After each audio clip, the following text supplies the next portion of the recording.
You say you're born in India but made it in New York. What makes you say that? Oh, okay. No one's asked me that. My code doesn't work. Let's change that thing. Okay. I think we have all been through this. I was doing that I was doing that just before this call. If you had 30 seconds to pitch context, what would it be? And your 30 seconds begins now. Oh, okay. Context is an AI powered platform. 5,000 years of accumulated human knowledge and know-how, and ChatGPT is just destroying it.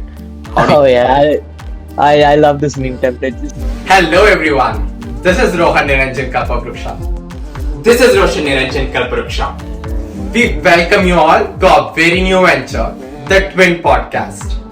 This is our very first series, which is going to have 5 great episodes featuring incredible guests from various walks of life. We'll dive deep into the intersection of tech, business, career growth, and life balance. Our guests will engage in insightful conversations and share their valuable takeaways.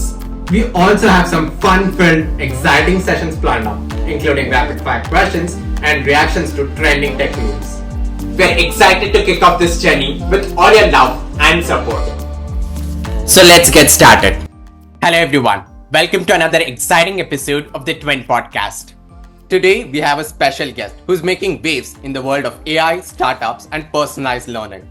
He's the founder and CTO of Context, an AI-powered educational platform that's revolutionizing the way people learn. He's also a computer science grad student at NYU, where he has been at the forefront of cutting-edge AI/ML research. From working as a software engineer at Ford Motor Company to now building a 0 to 1 startup, his journey is nothing short of inspiring. He's passionate about startups, AI, and bridging the gap between education and technology. One of his favorite philosophy is, how big would you dream if you knew you couldn't fail? And that mindset truly reflects in everything he does. So today we'll dive deep into his journey of building context, his experience in the startup ecosystem, and his vision for the future of AI in education. Without further ado, thank you so much, Somya, for agreeing to do this podcast with the two of us. Rohan and I are truly thrilled to have you on board. So how are you? How's your day started? Oh, going good. Firstly, yeah. Thank you so much, guys, for inviting me. Really love what you're doing. I've seen, gone through a couple of episodes that you've done. Seems really great. And of course, we all know Mahendra sir, so it's good to have some common connections. And yeah, been doing good. Good start to the day. Had a couple of meetings and just been busy pushing changes to our code and context. That's nice. Okay, so to get started with that first question, so you have started the startup called as Context, which is all about revolutionizing personalized learning through AI. So firstly, I wanted to know what gaps did you see in the current education system that inspired you to start off with this journey? So how did I start? It was actually my co-founder's idea. So Dror came up with this original idea. So he almost dropped out of high school because he was struggling with his studies and had learning difficulties. But things turned around for him when he finally got personalized attention and learning.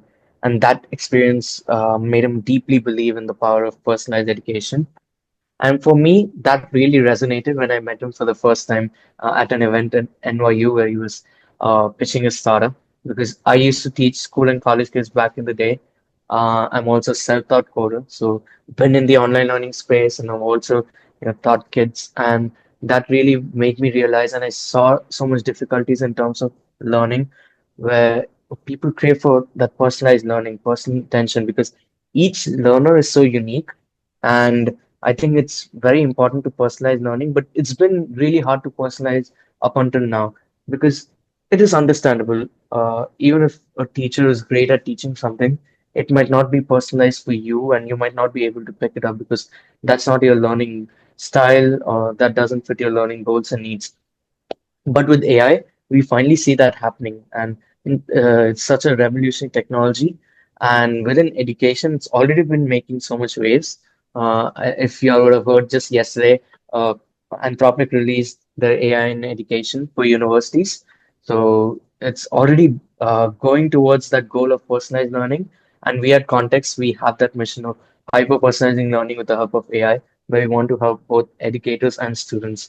So our mission is ultimately that, and with AI, we definitely see that happening, and we will finally be able to bridge that gap of a teachers teaching something great with their materials and that being personalized for you. That's really an interesting concept, I must say. Okay, so moving ahead to our next question. Now I want to put you into a hypothetical situation. So, imagine a world where AI takes over all the traditional education. I'm sure there's going to be no surprise if that happens in the near future. So, what are your views on it? Do you think that it would be a good thing or it could be a complete disaster? What's your thought? No, I see that as a good thing where AI is being used in education. I don't think that can any way be a disaster because think about it. We are solving this huge problem of personalizing learning, and that's what we've been trying for so long. People have come up with different tools, methods. There have been studies, in, like how to teach has been there for so long, trying different pedagogy techniques to really have personalized learning and how do you pick up things. So I imagine this as, where AI solves this problem of personalized learning as a really good thing because education hasn't changed, honestly. When you look at the big picture overview for so many decades, and I think a change has been long overdue, and I feel it's already started. There's huge potential, uh, which many people are also not saying. People are building chatbots, people are building just these helper tools, but they are not building an infrastructure, an entire ecosystem, which what we are trying to do at Context. So we I see that within like even 2 years, like we're in 2025, by 2027, I see AI completely revolutionizing education, making hyper personalized and democratized. So each and every learner can learn in their own way and can learn anything at a very minimal cost. And I think that's a beautiful thing. And I think that's the best thing that can happen for education. And no way that's a disaster or a bad thing, honestly. I completely agree on that. Okay. Soumya, you've been a part of numerous networking events and communities. So, how has networking helped you grow as an entrepreneur or an AI innovator? Oh, honestly, networking has changed my life, completely changed my life. I started taking networking seriously start of 2024.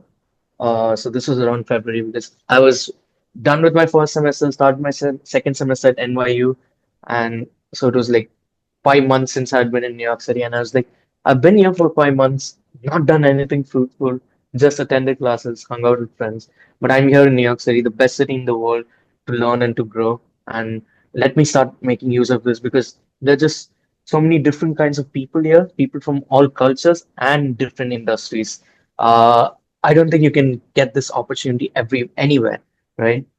So I started going out to networking events, started meeting people, mostly founders, because startups was a space I always loved, and which I never pursued. But that changed when I started meeting especially founders, building in different industries and working on some really cool stuff, and meeting such ambitious founders who were taking such huge risks really kind of pushed me on, and made me believe, okay, I can do better. I should start something of my own. I've been wanting to do this for such a long time, just that I was scared. So I then started exploring ideas, and then again, through an event, I met my co-founder where he was pitching his idea, his vision. The product and everything was totally different back then, but I met him there, and as you can see, things have changed so much for me since then. And in general, I think networking has been such a game changer. It's helped me build my personal brand, uh, helped me become kind of known in the startup ecosystem here in New York City. I've also started to host events. I would have never imagined this when I came to New York just and in the last few months I've hosted like 15 events. So networking has changed every aspect of my life and has opened doors that I never could have imagined. And I think the best thing that's happened through networking is just that I've made great friends, irrespective of whatever contacts, whatever industry contacts I have, founders, investors, that all comes secondary. But for me, I made such great friends because I went ahead with this mindset of Let me go to these events just to have a good time and make friends. That's all I want. I never went with a transactional mindset, which many people make this mistake of. They go with this transactional mindset of, okay, what can I get out of it? It's a very zero-sum mindset and it doesn't work out. But I always went with a positive sum mindset. Okay, I'm gonna have a good time, and how can I help the person that I'm meeting in some way or the other? And that's been a game changer. And I've become part of such a great community where I genuinely enjoy my time here in the city. That's true. New York being diverse in itself, I think if you're not going to put it into use, then I don't know. Oh, absolutely. Yeah. You can't get this anywhere. And I see so many people just staying at home or doing remote work. I'm like, you're wasting your life, honestly. You have such great opportunities out here. I remember a quote a friend of mine I think told me, like those people like life is a book, and those people who stay at home just read the first page. So I was like, yeah, that's so great. Well said. So, Soumya, while you were answering the previous question, you mentioned that you were scared when you started off with this. So, many Hmm. people hesitate to start their own company due to the fear of failure. Um, Hmm. Rohan and I also started a new venture, startup venture called Augmented back in Corona, during the Corona time. So, there we were trying to, convert 2D biomedical textbook images into 3D virtual objects using AR and VR, augmented reality and virtual reality. So when we Hmm. started that, even we too had a lot of fear of what's going to turn out right, what's going to turn out bad, and stuff like that. So, what's your advice that you would give to aspiring entrepreneurs who are on the fence about to launching their own startup? Right. Uh, you know, there's so many things I could say, but when you mention your story, and it's lovely to hear you guys had something back then, and you've already been in the space. You did the first thing and the hardest thing, that is to just start. I think 99% of the people don't even do that. Just this fear of failure stops them from, starting something new. And that's what stopped me, honestly. I always wanted to build something of my own, but just that fear, because there's so much uncertainty. And absolutely, yes, it's hard. It's definitely not easy. I'm not going to sugarcoat it. Startups are really hard. But I feel no matter what you do in life, no matter what industry you're in, and especially younger, the better. You should start something of your own. Just build something. Could be as simple as solving something that has been bugging you. A problem that you've been facing. Even if you just start with that, you might end up building something that actually people want. And when it comes to dealing with fear of failures, I mean, I'll be honest, I have that every day of what if it doesn't work out? What if all this efforts that I and my co-founder have put for the last 8 months doesn't turn out well, where all these things would go. And honestly, there's so much great advice that's already out there on the internet. Now you go to YC and they just give you great advice on how to start a startup and scale it. So I would always ask people to just go see those. But one advice I think I'm gonna give is that irrespective of the end result, you have a successful exit, IPO, or you have to shut down your business. I think the best outcome, irrespective of the end result, is that you come out as a better person. And I think you should always look for that. You know, Irrespective of what I'm going to do, I'm going to be a different level of person. I'm going to be a different beast. I'm going to grow so much within just like these few months of working on something, which could never happen like going to college or working in corporate. Like I can absolutely vouch for it. The growth I've had in the last 8 months is insane. I don't think I've had this much growth, this exponential growth in just these 8 months that I've had before that. When it comes to dealing with just failures, I think you're gonna come across losses every day. You tried an experiment, some product feature or something or the other, or you tried targeting a customer segment, it didn't work, and then you pivot, right? And I think startups are all about pivots. And you shouldn't fear failure. You should be uh, ready for it. You should embrace it, and you should not be happy though. Some people like, oh, it's okay, you failed. I don't think you should be happy and satisfied. But you should hate failure. I hate failures, but you shouldn't be worried about it. You shouldn't be scared from it. Like you failed at this thing, good. Learn, see what you can do next. We are where we are right now because of there's so many failures we've had in the last 8 months. Our first MVP failed. completely bad. We learned so many things from it. Then built a beta version which grew to 3,500 users. Then there were things that didn't work out there. We completely pivoted to B2B. Now we see a lot of traction coming in. So, and I'm not saying that this might end up working and this is the best case scenario. I'm gonna, I and my co-founder, we're gonna have failures again and again and again. And it's just that you grow, you learn, be ready to pivot. And that's how startups work. Very well said. I completely agree, and thanks for the wonderful advice. Okay, Soumya, you have built an impressive network on LinkedIn. You have approximately 5K followers on LinkedIn. So, do you truly believe that LinkedIn is a career boosting platform, or how else have you been leveraging LinkedIn to your advantage?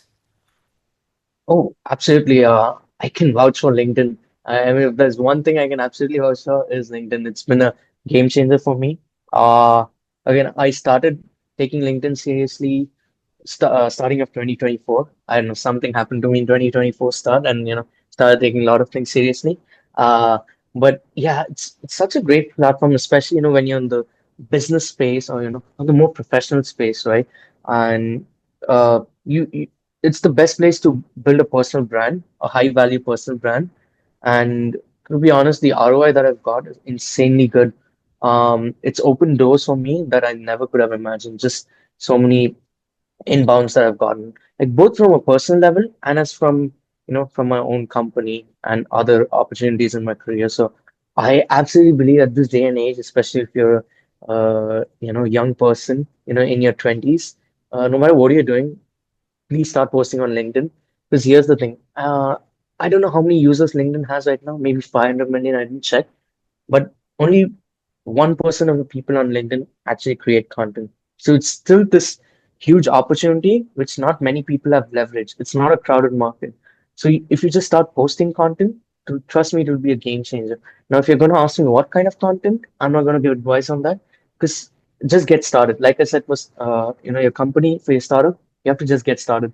Starting is 50% of the work done, and you can start posting any kind of content. It can be your experiences in life, the industry you work in. I started by posting about my experiences in NYU, and I was kind of guiding, aspiring master student about NYU and how you navigate that. That's how I gained my little bit of initial followers. Then I started going to networking events, started posting about that. I kind of became the networking guy. Okay, this guy goes to a lot of events.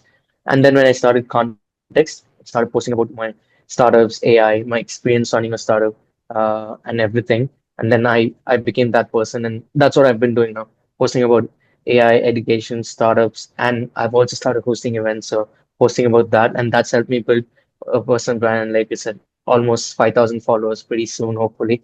And it's been a game changer, just so much reach. And I think the biggest advantage of posting on LinkedIn is you build trust and credibility, which um, I don't think you can get anywhere else. So anytime you exchange your LinkedIn with someone, or people just stumble upon your platform and they see you post all these kind of valuable content, it just builds trust, and they want to work with you, and it just opens up so many doors. So I think it's a career boosting platform for anyone and everyone in every aspect. And so many people are not taking advantage of it, and I feel people should. And I think that's one advice we give. And just get started. Like it doesn't matter what kind of content you post. You're comfortable with one kind of content, fine, go for it. Most probably you will change, but it's good. At least you get started. That's very important. That's one solid example for how you have put LinkedIn to your usage. Is this today we are doing this because we found you through your post LinkedIn. Like, exactly. Yeah. You see, yeah, we are a living proof of, why putting yourself out there. And like I said, only 1% of the people are doing it on LinkedIn. So it's still pretty early. And if you start doing things right, the ROI you're gonna get like few months from now, few years from now, it's just exponential. Okay, so the next question is one of my favorite questions. So you Mhm. balance being a founder, you're hosting networking events in New York, you're also a grad student at NYU. Do you also cook at home?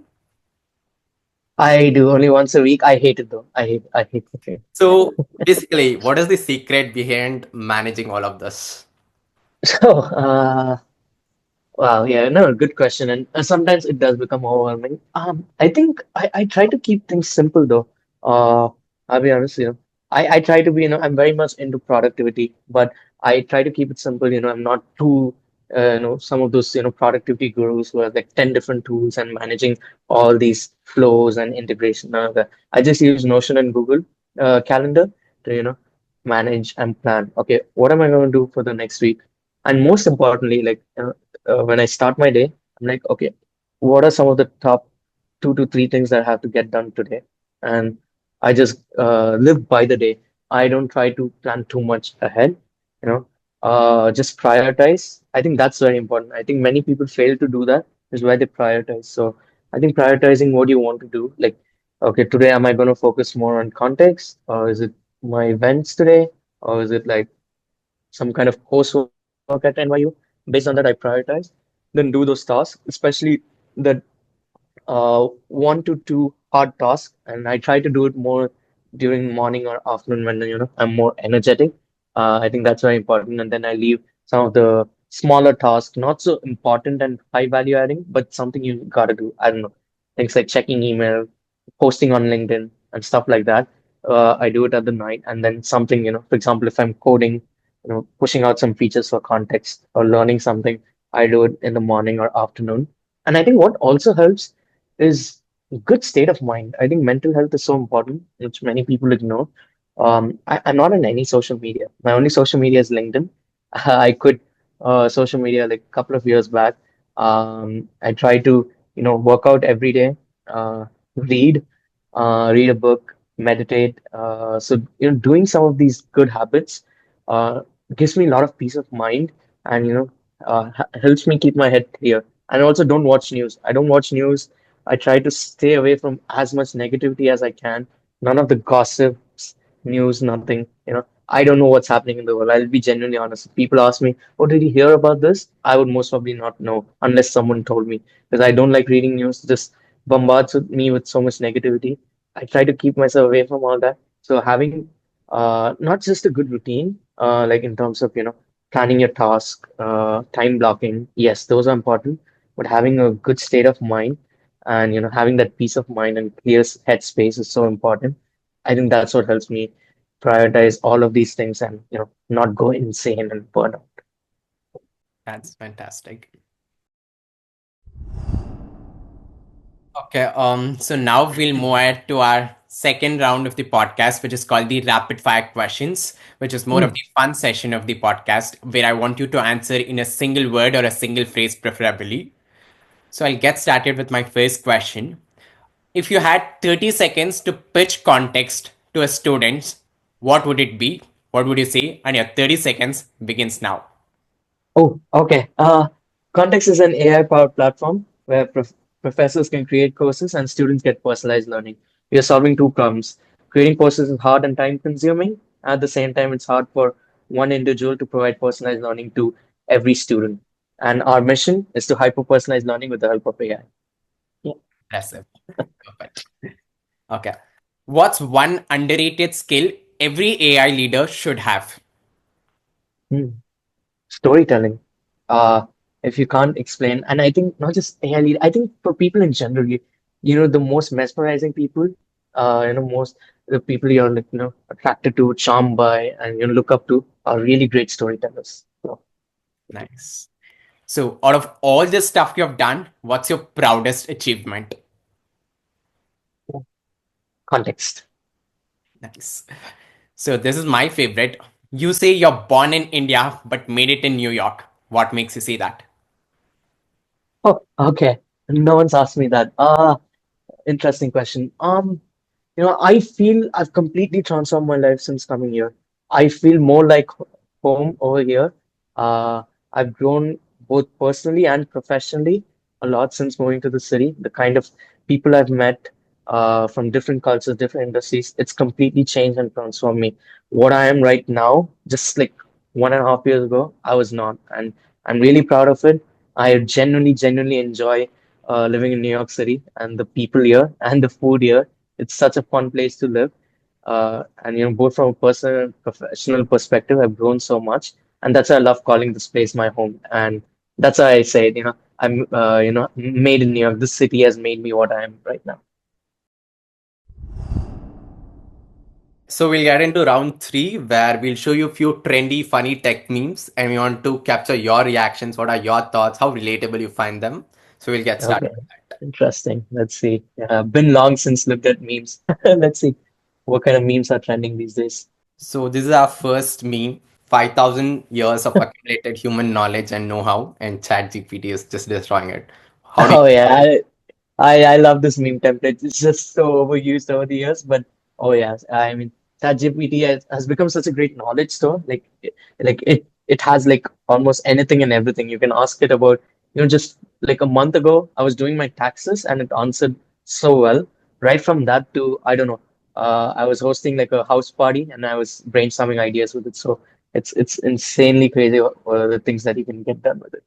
Very true. From writing a small email to everything, it's ChatGPT these days. Oh yeah. Okay, so the next meme is this. A recruiter added me on LinkedIn, so I get things are getting Oh, very serious. oh yeah, my God, it's so funny. Yeah, especially I can relate, when this is I think whenever I was looking for internships, this was during my start of first semester and then start of my second semester, I was looking for internships and I was like, oh, okay, maybe a recruiter viewed my profile, oh, they added me on LinkedIn, oh, something's gonna happen, but then nah, nothing happens. It's so annoying. Yeah, so Okay, relatable. this is the third meme where my code doesn't work. Let's change nothing and okay. I think we have all been through this. I was doing that like I was doing that just before this call. Like this afternoon I was coding and there was this thing that not working and I just kept running. Oh, I have to get back to it. But oh, this is so relatable. The amount of times I've done this, oh, crazy. We all hope for okay. Probably this time our luck is going to be a bit more better and something changes. Okay, so this is a fourth meme. Never struggle to get a job. Just do networking, bro. I think very relatable to you. Very, very relatable. I think networking is just all funny things aside, networking is just a part of it. I think there's so many things involved with it, right? Like, it's most importantly what value you provide. Ultimately, it's about that. I know it can be, are you building something cool or, you have an impressive resume, you have an impressive track record. It's basically what you provide and, what you can bring to the table matters at the end of the day. Networking and putting yourself out on social media is just a good way to market it and amplify it. So it's a combination, right? If you can't bring anything valuable to the table and just going to networking events, exchanging LinkedIn, drinking a couple of beers, it's not going to cut it out. So yeah, so, for people who are struggling to get a job, I always tell them, just just try to build something cool, especially for college students. You're in college, this is the best time to work on something of your own. Do that, coupled with, networking, posting on LinkedIn, and all of this together is such a strong combination. You'll be unstoppable. You'll have recruiters reaching out to you. And the meme you showed previously, they won't just connect with you, they'll actually message you. So yeah. Soumya, we've almost reached the end of the podcast. Now I want you to nominate any two people, probably somebody around you or somebody who has inspired you, who you think would be a great choice for our next future episodes. Whom I've learned from a lot. Uh, I think one would be, he's an NYU alumni. I think he graduated, and he just recently got his own visa, and he's been recruiting. His name is Marcos, and I think he's a great person to talk with. Learned so much from him. He also did the summer launchpad. That's the accelerator program that I went to, and I think he's such a great person. Whenever I talk to him, I just get to learn so much from him. I think he's such a cool person to talk with and interact with. Another I would nominate is I think my friend. He's a good friend of mine. He's co-hosted most of the events that I'm hosting is with this friend of mine. His name is Ishan. Um, he's from Parsons. He's in his final semester too. An undergrad, super smart guy. Is also running his own dev studio. He's doing great there, and we've been hosting so many events together, and just such a chill guy to hang out with. And he's doing so many great things and has many good things coming ahead for him. So I think yeah, these are the two people I guess I would nominate. Fantastic nominations. Thank you for that. So with that, we come to the end of our podcast. It was truly great having you and learning more about networking, how you are building context, and, all your life experiences and things like that. So we want to hear your last thoughts on our podcast. How did you enjoy the podcast? What sections of the podcast did you enjoy the most? Any last thoughts? Uh, I think the quick takes were great. You immediately you were like, okay, 30-second pitch. I'm like, okay, let me go back to my pitch more. And I was able to do it because just, all these events I have to pitch context again and again and again. So came naturally to me, but I think quick takes was a fun, section where just throwing questions out there and quick answers. I love it. Yeah. Perfect. So thank you so much. Best wishes to you and context. Thank you so much. We'd love to hear your thoughts on the podcast in the comments below. Let us know what sections you enjoyed the most, what do you think about today's episodes, and what questions you have for our next guest. Don't forget to subscribe, like, share, and comment. Your support means a lot to us. Signing off, Rohan Niranjan Kalpavruksha.